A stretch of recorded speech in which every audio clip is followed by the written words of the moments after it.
네, 안녕하세요. 이제 What's New인 다트 3라는 세션을 맡은 홍종표입니다. 네, 이제 플러터 포워드 행사에서 제가 가장 기대했던 기능이 이제 다트 3.0의 패턴 관련 기능들인데요. 제가 가장 좋아하는 기능들을 여러분들 앞에서 소개시켜 드릴 수 있어서 정말 기쁘게 생각하고 있습니다. 네, 그러면 발표를 시작하기 전에 먼저 제 소개를 하도록 하겠습니다. 제 이름은 홍종표이고 이제 에드포러스의 앱 개발자로 일하고 있습니다. 플러터 서울 디스코드와 이제 카카오톡 플러터 오픈 채팅방에서는 HDD라는 닉네임으로 활동하고 있습니다.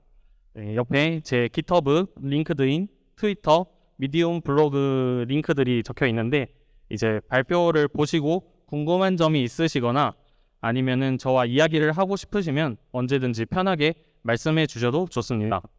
네, 그러면 세션을 보도록 하겠습니다.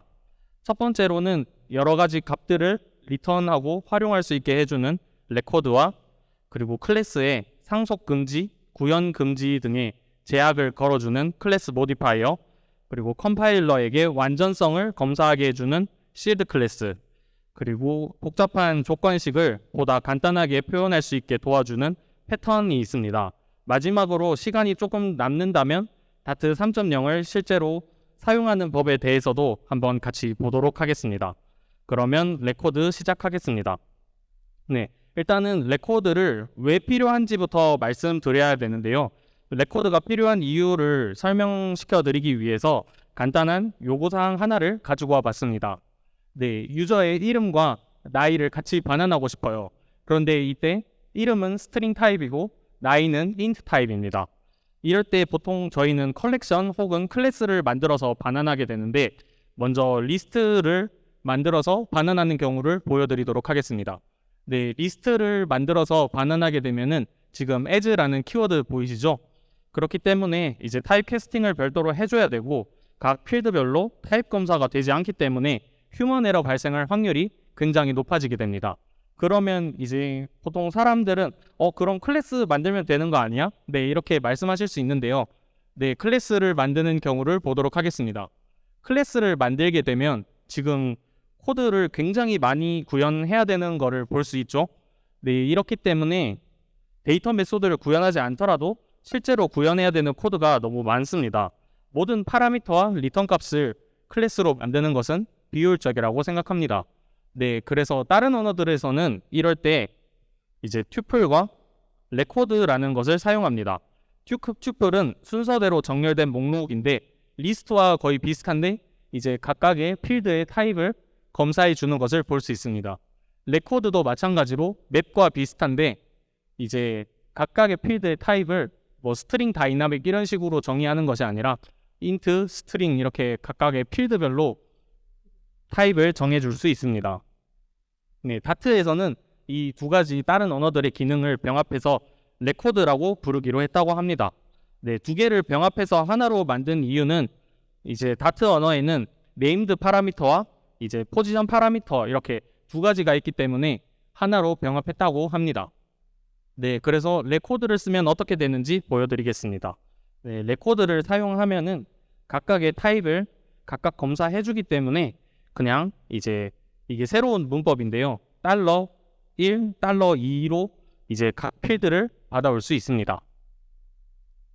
그렇게 되면 이제 리스트 오브젝트보다 타입을 더 구체적으로 검사하고 사용할 수 있으며 또한 레코드의 경우에는 toString, 그 equal 오퍼레이터, 해시코드 등을 자동으로 구현하기 때문에 클래스보다 성능 및 코드 수에서 훨씬 효율적이라고 합니다. 네, 그러면은 레코드의 문법을 알아보도록 하겠습니다. 먼저 레코드를 사용할 때는요, 이제 포지션 필드를 적어주시고 네임드 필드도 쓰고 싶다 하시면은 A는 true, 그리고 다시 포지션 필드 3, 다시 네임드 필드 B는 4 이런 식으로 적어주시면 되고요. 타입 어노테이션으로 나타낼 때는 포지션 필드부터 다 적어주신 뒤에 저희가 기존의 네임드 파라미터를 사용할 때처럼 그 괄호를 쓰고 적어주시면 됩니다. 이때 주의사항이 있습니다. 포지션 필드의 경우 이제 $1부터 시작합니다. 배열 같은 경우는 보통 0번째 인덱스부터 가지게 되는데 이제 레코드의 경우는 1부터 시작하기 때문에 주의가 필요합니다. 그리고 하나의 필드만 가지게 되면은 이제 뒤에 콤마를 꼭 붙여주셔야 합니다. 컴파일 에러가 나는 경우들입니다. 필드명에 언더스코어로 시작하거나 혹은 이제 기본 메소드를 자동으로 구현해 주기 때문에 기본 메소드를 필드명으로 사용하거나 이제 중복되는 필드명을 가지는 경우 컴파일 에러가 나게 되고요. 또한 이제 하나의 필드만 가지면서 콤마를 쓰지 않거나 필드가 없으면서 콤마를 사용하는 경우에도 컴파일 에러를 뵙게 됩니다.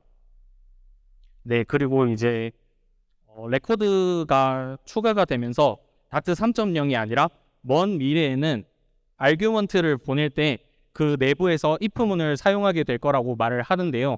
지금 현재는 if문을 사용할 수 없기 때문에 사막 연산자로 이제 넣어주거나 너를 보내는 식으로 좀 지저분한 코드를 볼 수 있습니다. 하지만 먼 미래에는 이렇게 if문을 사용해서 if else 문으로 깔끔하게 나타낼 수 있다고 합니다. 버스는 네, 다음으로는 클래스 모디파이어입니다.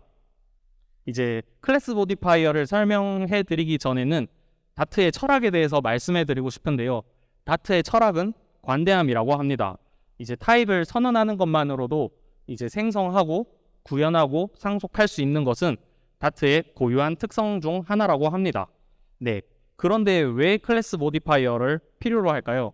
이제 클래스 모디파이어를 필요로 하는 이유는 작성자와 사용자들이 해당 타입에 대해 보다 일관된 조건을 신뢰하며 이 조건을 통해 타입을 더 쉽게 이해하고 유지 보수가 가능하다고 합니다. 좀 이해가 잘 안 될 것 같아서 제가 더 구체적인 예시를 가지고 와봤습니다. 일단은 제가 만약에 패키지를 만드는 사람이라고 생각을 하고 말씀을 드릴게요. 제가 만든 클래스를 사용자들이 직접 구현해서 사용하게 되면 제가 새 멤버를 추가해서 업데이트하는 것도 해당 패키지의 브레이킹 체인지가 되어버립니다. 네, 그렇게 되면은 새 멤버를 추가하는 순간 사람들이 왜 다음 버전에서는 새 멤버를 추가해서 기존의 코드를 그대로 못 쓰고 변경해야 되냐, 이런 식으로 이슈를 남길 수가 있습니다. 네, 이런 이슈가 많이 달리게 되면 제가 이거 어떻게 해야 되지 하면서 고뇌를 하다가 결국 패키지가 동결되어 버리는 경우들이 꽤 많았다고 합니다.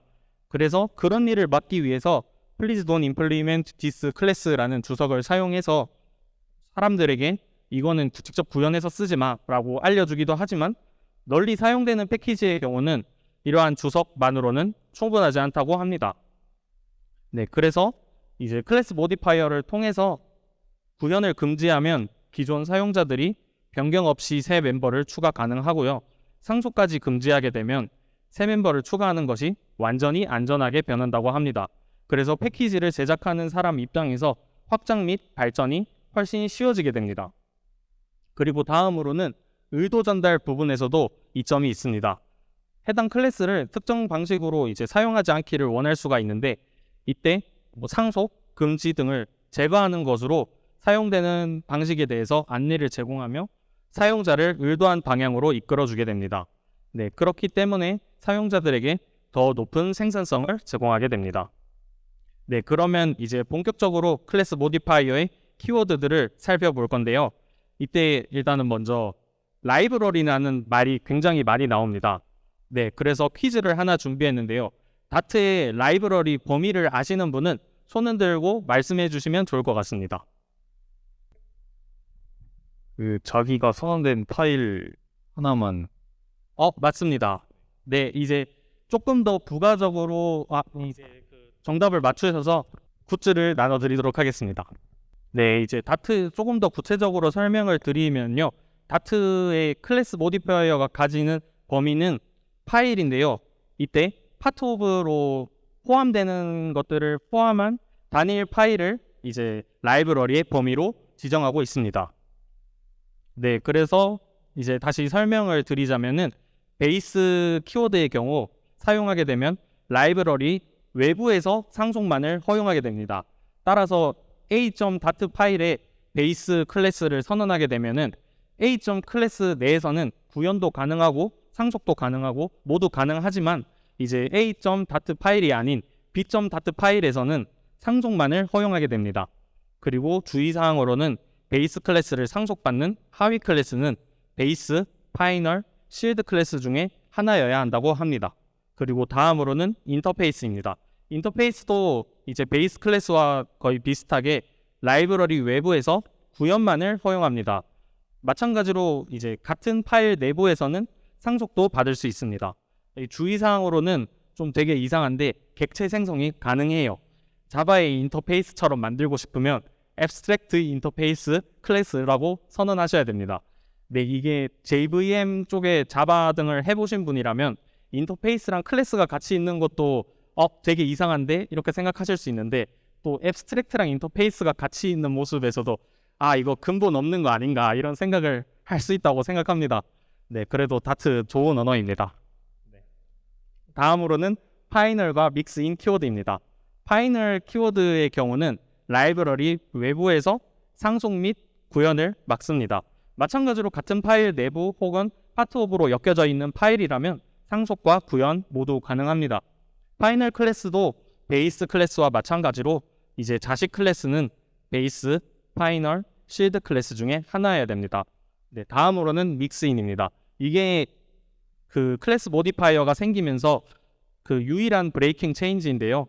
기존의 일반 클래스들은 믹스인을 하지 못하도록 변경됩니다. 네, 그래서 믹스인이 적힌 클래스들만 믹스인 할 수 있습니다. 하지만 그래도 믹스인을 적어주는 거는 그렇게 큰 변경 사항이 아니기 때문에 마이그레이션 하실 때 별로 힘들지 않게 그냥 믹스인을 하나하나 적어주시는 걸로 가능하니까 별 문제가 될 거라고는 생각되지 않습니다. 네, 다음으로는 실드 클래스입니다. 실드 클래스를 설명드리기 전에 일단 타고 가야 되는 산이 두 개가 있는데요. 스위치 문법이 바뀌었어요. 브레이크가 사실 필요 없다고 생각하시는 분 굉장히 많죠. 그래서 없어졌습니다. 네, 이제 브레이크를 안 써도 돼요. 그리고 나서 또 추가적으로 스위치 문법이 하나가 더 생겼어요. JDK 12와 비슷한 스위치인데 이 스위치의 경우 문이 스위치 문이 아니라 스위치 식이기 때문에 스위치 내부에서 리턴을 적는 것이 아니라 스위치 외부에 리턴을 적어서 값을 반환할 수 있게 바뀝니다. 네, 따라 예시를 보여드리겠습니다. 지금 보시면은 조금 케이스라는 것도 안 적고 코틀린을 하시던 분들이라면은 웬이랑도 좀 비슷한 것 같고, 자바 최신 버전 하시던 분이면 또 자바의 스위치와 비슷하다 이렇게 생각하실 수 있습니다. 네, 자바 따라한 거 맞기 때문에 비슷합니다. 네, 그래서 다음으로는 완전성 검사입니다. 이제 완전성 검사라고 말을 하면은 패턴에서 보통 완전성과 도달 가능성 두 가지를 말하게 됩니다. 완전성 같은 경우는 지금 이 스위치 문이 완전한지, 모든 경우를 처리하고 있는지 처리하지 않는지를 뜻하는데요. 지금 이 타입이 불리언이라면은 완전하다고 말을 할 수 있습니다.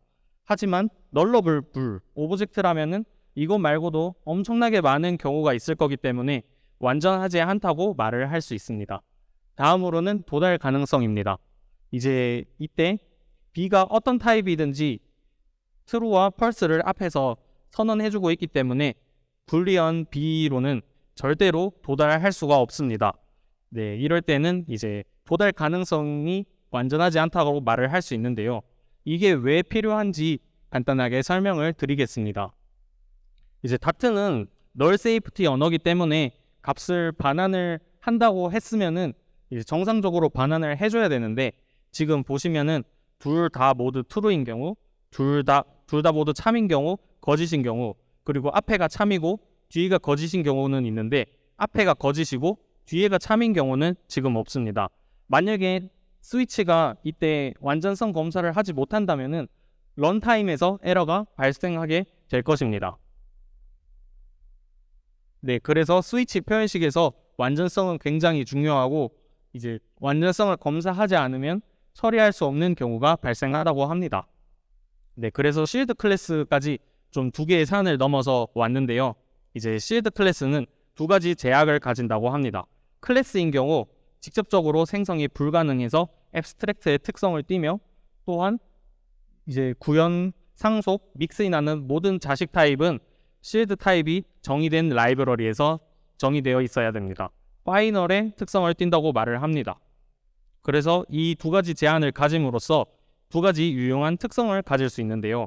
실드 타입의 직접적인 서브 타입을 모두 찾아 열거할 수 있게 되며 모든 자식 타입에 대한 경우가 있으면 컴파일러는 모든 경우가 체크되었다는 것을 알 수 있습니다. 그래서 이제 앞에 봤듯이 두 가지 특성을 가지고 있는 abstract final 클래스와 비교를 한번 해보도록 하겠습니다. abstract final 클래스도 이제 같은 파일 내에 전부 구현이 되어 있어야 되고 그리고 직접 객체를 생성할 수 없지만 컴파일러가 완전성을 체크하지 못하기 때문에 두 가지 경우를 모두 적어줬음에도 불구하고 디폴트 케이스를 적어야 됩니다. 굉장히 불편하죠? 네, 그런데 실드 클래스 같은 경우는 이제 컴파일러가 완전성을 체크해주기 때문에 디폴트 케이스가 없어도 됩니다. 네, 이런 부분에서 실드 클래스가 엄청난 이점을 가진다고 말씀드릴 수 있습니다. 그리고 이제 실드 클래스를 보통 사용해 보신 분들이라면은 프리즈드 패키지를 통해서 UI 상태를 만들 때 보통 사용한다고 하는데요. 네, 그렇게 활용 예시를 한번 만들어 봤습니다. 일단은 실드 클래스로 홈 스테이트를 만들고 이제 로딩 중인 상태와 로딩이 완료된 상태를 만들었습니다. 그리고 빌드 메소드 안에서는 스위치를 통해서 로딩 중일 때는 로딩이라는 텍스트를 띄워줘. 로드가 완료됐을 때는 로디드라는 텍스트를 띄워줘. 이렇게 사용을 할 수 있습니다. 그리고 또 보통 지금 현재 실드 클래스를 사용하시는 분들은 프리즈드 패키지를 사용해서 하고 계실 텐데 어떻게 변할지 레미님의 트위터에서 가져와 봤습니다. 이게 지금 기존의 프리즈드입니다. 그냥 일반 클래스에 레미님이 직접 만든 메소드인 when을 사용하고 있는데요. 이제 앞으로는 실드 클래스 키워드를 사용하며 when이 아닌 다트의 스위치 문법을 사용할 것이라고 말씀하셨습니다. 네, 그리고 다음으로는 실드 클래스와 앞에서 봤던 4개의 클래스 모두 한 번씩 봤기 때문에 이제 각 클래스들을 붙일 수 있는 경우와 객체를 생성할 수 있는지, 라이브러리 밖에서 상속받을 수 있는지, 구현할 수 있는지, 믹스인 할 수 있는지, 컴파일러가 완전성을 체크하는지 등으로 이제 표를 나타내 봤습니다. 네, 이거는 나중에 사용하실 때 한 번씩 보시면 좋을 것 같습니다. 네, 다음으로는 패턴입니다. 네, 패턴이란 데이터의 구조를 분해하거나 비교하는 데 사용되는 문법입니다. 관련 기능으로는 크게 구조분해 패턴 매칭이 있습니다. 네, 그러면은 구조분해부터 먼저 말씀드리겠습니다. 객체, 컬렉션 등의 데이터 타입을 분해하여 각각의 값에 접근하는 기능입니다. 따라서 코드를 간결하게 작성하며 가독성을 높일 수 있습니다. 그거를 보여드리기 위해서 또 제가 컬렉션 구조분해할 때 한 가지 요구사항을 들고 와봤는데요. 리스트를 변경시키지 않으면서 첫 번째 인덱스, 두 번째 인덱스, 그리고 나머지로 분류해줘. 이런 요구사항을 한번 만들어봤습니다. 기존의 경우에는 이제 이 요구사항을 하려면은 리스트를 변경하면 안 되기 때문에 이제 직접 0번째에 접근해서 A에 담고 첫 번째에 접근해서 B에 담고 서브 리스트를 사용해서 C에 담고 사용을 해야 됩니다. 그런데 이제 구조분해가 들어오게 되면은 아주 편해졌죠. 첫 번째 인덱스를 그냥 첫 번째 값에 A에 담으라고 변수명을 적어주고 그리고 다음에 B 적어줘서 두 번째 인덱스가 담기고 스프레드 연산자와 C를 적어주는 것으로 나머지를 쉽게 담을 수 있게 됩니다. 코드 3줄이 한 줄이 되었어요. 네, 굉장히 편하게 이거 외에도 더 많은 예시들이 있는데 엄청 편하게 사용할 수 있습니다. 네, 그리고 다음으로는 맵과 레코드의 구조분해를 한번 보도록 하겠습니다. 먼저 맵입니다. 이게 문법이 되게 좀 이상하고 특이하다고 생각하실 수 있는데 설명해 드리자면은 문자열 키를 키로 가지는 경우에 밸류 값을 A라는 변수에 담아줘. 그리고 2를 키로 가지는 밸류를 B에 담아달라는 뜻입니다. 그래서 지금 프린트를 찍어 보면은 A에는 정상적으로 1이 들어가 있고 B에는 true가 이거 오타가 났네요. 죄송합니다. 네, 그리고 다음으로는 레코드입니다. 그리고 레코드 같은 경우도 이제 포지션 필드들은 리스트와 마찬가지로 그냥 순서대로 적어주시면 되고요. 네임드 필드 같은 경우는 이제 키 값인 C와 제가 담고 싶은 변수의 명을 적어주시면 됩니다. 그런데 이때 두 개가 같죠? 그러면은 적기가 되게 귀찮을 수도 있어요. 그래서 콜론 C로 축약해서 표현할 수 있게 됩니다. 그리고 다음으로는 오브젝트의 구조분해입니다. 먼저 포인트 클래스를 만들어 봤어요. 포인트 클래스의 각 필드는 X와 Y입니다. 이때 이제 옆에서 구조분해하는 모습을 보면은 포인트 클래스의 X 필드의 값을 X라는 변수에 담아줘, Y라는 필드의 값을 Y라는 변수에 담아줘 라고 뜻하는 겁니다. 이것도 마찬가지로 지금 똑같은 이름을 사용하고 있기 때문에 콜론 X, 콜론 Y로 축약해서 표현이 가능합니다. 그리고 이제 변수 값을 수합할 때 템프가 필요 없어졌습니다. 지금 보시면은 A, B에 1과 2를 담아뒀는데요. 이제 밑에서 A, B는 B, A라고 구조분해를 해서 나타내는 것으로 템프 값 없이 두 개의 값을 수합한 모습을 볼 수 있습니다. 네, 다음으로는 패턴 매칭입니다. 패턴 매칭이란 입력값의 패턴을 인식하여 해당 패턴에 맞는 처리를 수행하는 기능입니다. 이제 복잡한 분기 처리를 보다 더 간단하게 표현할 수 있습니다. 네, 스위치의 패턴 매칭을 보도록 하겠습니다. 제가 일단은 shape라는 실드 클래스를 하나 만들었고, 그리고 그 클래스를 상속받는 circle, rectangle, square라는 클래스를 만들었습니다. 그리고 이제 스위치의 패턴 매칭을 이용해서 해당 도형의 넓이를 구하는 메소드를 만들어 봤는데요. 이제 S의 타입이 circle이라면 변수 R을 구조분해해서 그 R 곱하기 3.14로 원의 넓이를 제공하고 있고요. 그 다음에 이제 정사각형이라면은 S를 구조분해해서 가지고 온 다음에 S의 제곱으로 반환하고 있습니다. 직사각형이라면은 이제 가로와 세로를 구조분해해서 가지고 온 다음에 이제 가로 곱하기 세로로 해당 도형의 넓이를 반환할 수 있습니다. 네, 그리고 이제 스위치만 패턴 매칭이 되냐? 그렇지 않아요. if문에서도 case와 when이라는 키워드를 통해서 패턴 매칭이 가능하게 됩니다. 네. 그래서 이제 보시면은 P가 케이스 포인트라고 해서 이제 P의 타입이 포인트면은 참이 됩니다. 네, 이렇게만 쓰면은 기존에 그냥 is라는 키워드를 써서 하는 게 더 나을 수도 있는데요. 이 밑에 예시를 보시면은 P가 포인트인데 이제 X와 Y의 값을 구조분해해서 가지고 온 다음에 그 뒤에 when이라는 키워드를 사용해서 이제 X가 3보다 작을 때만 참이 되도록 나타낼 수 있습니다. 네, 그리고 다트 3.0을 쓰는 방법에 대해서 간단하게 설명을 드리고 싶었는데 이제 시간이 없는 관계로 네, 다트패트 채널에 가셔서 마스터 채널을 사용하시면 된다고만 말씀드리겠습니다. 지금 이거 작성할 때는 제가 했던 기능이 저기 보다시피 레코드랑 그 다음에 패턴 관료만 사용할 수 있었는데 이제 어제 들어가 보니까 실드 클래스랑 클래스 모디파이어들도 사용할 수 있도록 바뀌었더라고요. 네, 그래서 다트 3.0으로 한 번씩 놀아보시면은 좋을 것 같습니다. 네, 만약에 SDK를 설치해서 하신다면은 각각 설치하시고 analysis option.yaml 파일에 시험적 기능을 사용하겠다고 적어주셔야 됩니다. 그렇지 않으면은 레코드를 사용할 때 에디터에서 에러가 나게 됩니다. 또한 빌드를 하기 전에도 또 적어주셔야 됩니다. 네, 그렇게 적어주시면은 사용하실 수 있습니다. 네, 레퍼런스고요. 네, 감사합니다. 이제 저희 플러터 서울 커뮤니티에서 뉴스레터와 팟캐스트도 꾸준히 열심히 하고 있는데요. 많은 관심 부탁드리겠습니다. 감사합니다.